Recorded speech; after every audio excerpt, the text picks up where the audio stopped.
everyone. It's Coach Vicki with another episode of Optimal Life Balance, where you take charge of your life and have fun along the way. Today, we're going to kind of go into identity and self-image. And who are we?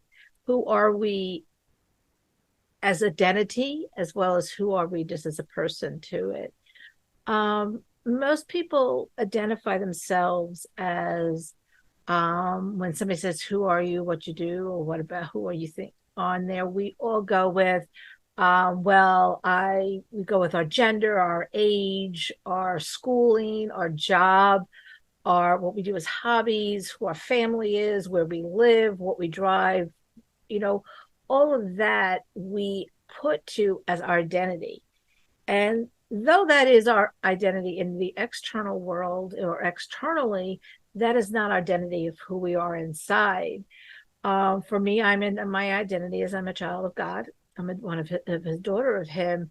And when you feel that inside of you, for whoever you believe in and what your faith is, when you believe that higher power that you are more important than everything that's around you, you start living differently on that. And, in the scriptures, it's done through a lot of different people that they were a fisherman or whatever, anything else, but till they started following Jesus, it changed who they were and how they looked at things and how people looked at them.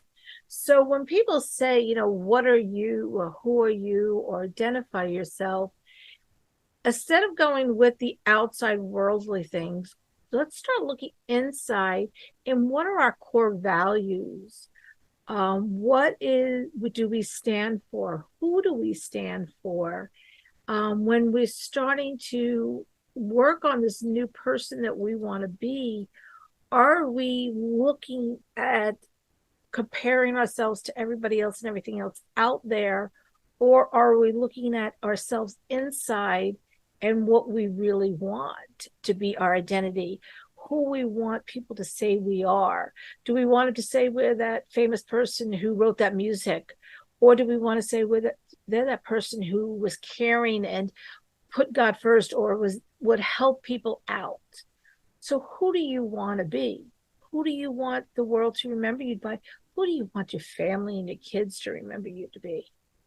And that, there's some identities that we can have in Christ is that, you are loved by him, that God has chosen you to be his, that you are accepted to be who you are, that you are redeemed with forgiveness and who you are, that you are precious to be who you are, that you are cleansed on it that God has done for you. But all of that being said, you have to want this for yourself. God wants it for us, but if we don't believe it in ourselves, we don't start changing that mindset of I'm even worthy of feeling this way and who I am, it's not going to happen.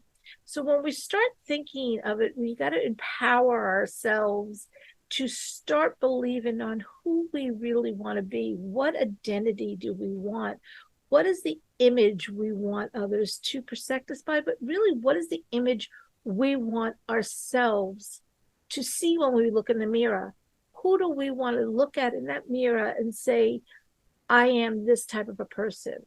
And that I am somebody who's strong. I'm somebody who believes in my faith.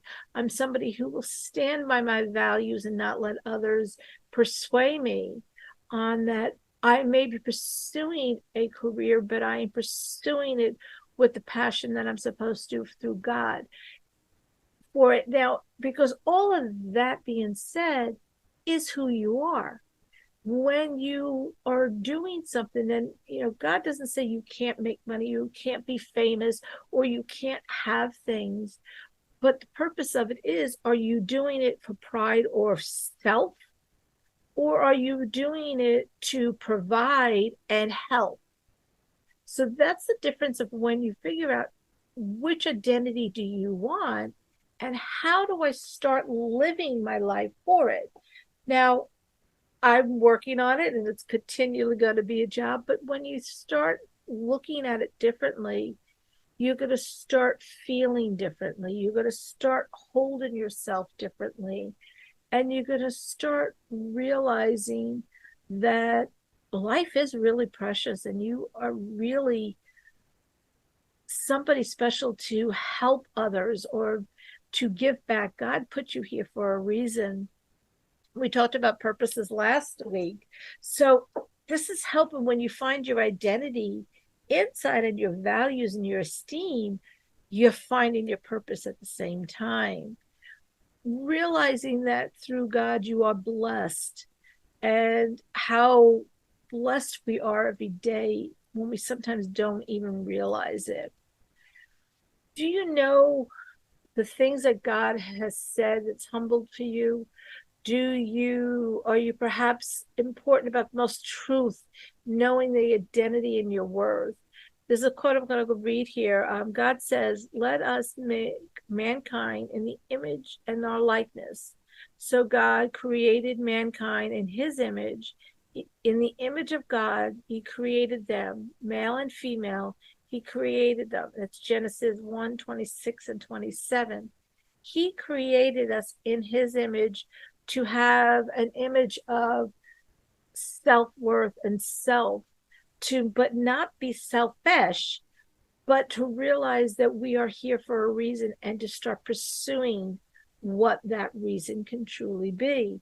He's made us, that image that he's made us in is what God tells us is what we should be doing to find who we are. So when we start looking at different things and when we start making a list of who are we want to not make it, like you said, when people ask you, introduce yourself. Hi, how you doing? I'm Vicki. Hi, how you doing? I'm so and so. So what do you do? Who are, when you describe what you do or what about you, you usually go, I'm a banker, or I'm a lawyer, or I work in a department store, or I'm a coach, or whatever it may be. That is your identity of what you do. That is not your identity of who you are. For it, because if you lost your job, you'd still be you on that. So your job, or if you lost your house and your home, that is not who you are. Those are the things you have that put together some of your external identities, but it's not who you are. If you lost everything, you still would be you. You still would be a child of God. You still would have those core values. Yes, your world might be a little rocked, but if you have those values that you stand by while things are good, you'll stand by those things even more when things aren't. You'll be surprised how much stronger you can be. There's another thing, and I'm going to be reading it here so that sorry if I'm not looking correctly at you. When considering consider your heavens, the work of your fingers, the moon and the stars, which have set in place, what is mankind,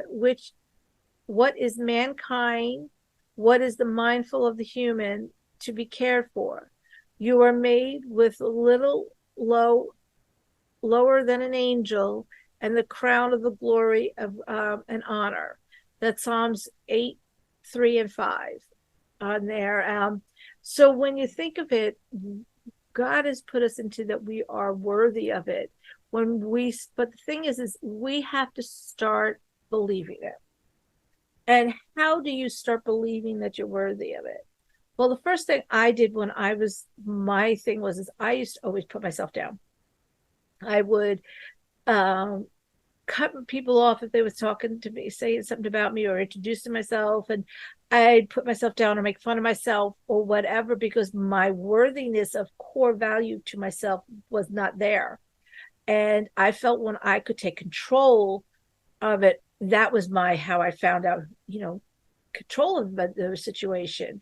But till I started to turn around and get involved with a group of ladies at church, or have a community of people that support you around you, is when you can start realizing that you are worth of having loved, being loved, love yourself, to love others for it. And what is love?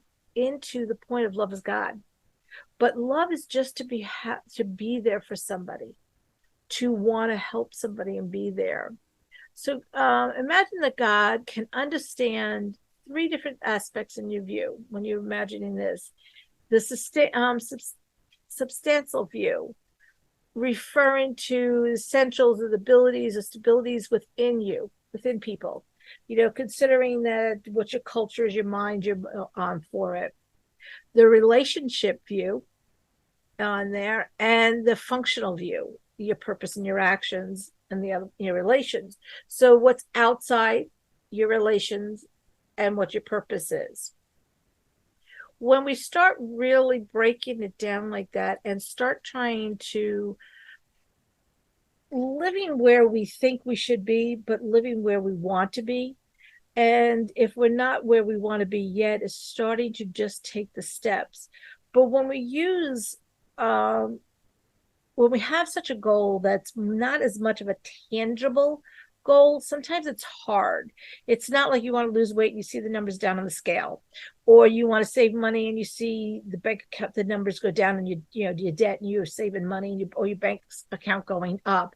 Those are more tangible goals that we can see, feel, and touch easier with our outside um, vision. When we're talking about our self-image or our values and our core, who we are and who we feel we are in God, or just who we are, that is not something that's so easily measured. That is just a shift, and that's a shift that's going to take time, but it's going to have small little shifts. So when you start making action steps and plans towards it, you say, well, how do I make that then for something that's not such tangible, I guess, if you want to say it, is start just by how you're living, what music you listen to, reading the Bible, listen to worship music, get involved with church groups, or if church is not your thing, onto it. And like I said, you all know that I am Christian, and that is who's gotten me through it. Whatever your faith is or belief, pour into it. Pour into that. If that's your higher power that believes into you, the universe or whatever, pour into it, learn, and get the energy and the thing of what is my bigger purpose into who I am as an identity. When you realize that you are more than just who you are right now and the abilities of it, you start to do it. So when we're saying about what kind of action steps, it is, those are your action steps. Each day is to take 10 minutes, maybe in the morning, and meditate, listen to the words, read something that's motivational to you, or something that gives you that mind shift that you want. When you're making decisions on things, think before you act, before you say, is this going to represent who I want to be or who I was? If you're not happy with that, the purpose in you changing is, if I do this, am I going to be following the same path that I have? Or should I go this to the right and do what I should be doing that's following the direction, the path I want to go? And it's taking those conscious little action steps in your brain that's going to help. Now, in the beginning, yeah, it's going to be hard. You're going to probably fall backwards a few times, because sometimes it'll happen. You'll make that decision without even thinking. The other thing that's going to make it hard is people around you. They're used to you being a certain way for it. And when you start changing and they're not going to like it. They're going to start trying to say, what are you doing? And try to be toxic to you and pull you back. That is when you have to step up even stronger and say, if you love me, you will realize this is something I need to do and shift and support me. Otherwise, you may need to step that person out of your life for a while, not disown, especially with your family, but put some distance and add some people into your life that are supporting the same direction you want to go. So, what I want you to really start to think is imagine when somebody says, who are you? What's your identity? What's your dash for it? Where are you going to be? What do you want that answer to be? We've done a thing before. If you go look, go write who you are a year in advance, the end of next year or a year later, whatever, whenever you're watching this, a year later, and recap your wrote a little story about you and recapped you. What would you want them to say? What would you want them to be? Do you want? Now, is it going to take a year? Maybe. It depends on how far you do. Maybe it might take a year, but it's going to be a lifestyle and a lifetime of working on, because things will keep coming into your life and you'll still have to step up and fight that demon, that blocker, that battle that comes up. But as long as you stay true to who you are, and even if you slip back, know you can move forward again because you've got the tools, you've got the knowledge, you've got God to help you go forward. So I want you to kind of say, God's created us, humans, to be as beings. He made them to be like him himself. That's Genesis 5:1.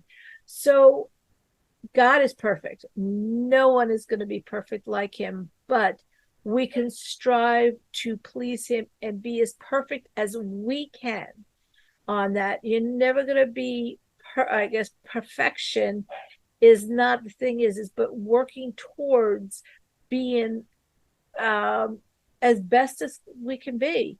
And that's all you can ask for. You can't expect yourself to be somebody else. And you can't expect yourself to be like somebody else on there or them to be like you. You can't make other people change to become who you want them to be.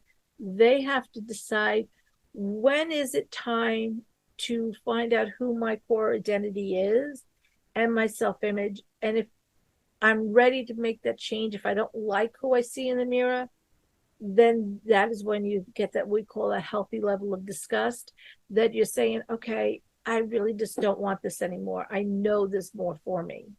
So with that being said, I want you to kind of just think, what are your core values? What are some things you want to switch and change in your life? And how you can start taking those small action steps to achieve it on there, and realize that it's going to take time. You're not going to notice sometimes it for a little bit. It's, you can say, well, I'm doing this and I don't really feel anything different. All of a sudden, something's going to come up and you're going to choose the right path instead of the left path that you've always chose. And you're going to be going, oh, you're going to feel and see, and people are going to notice the difference of you on there, and God's going to notice it too. So with that being said, I just want to say thanks everybody and have a blessed and fun day until we see you next time.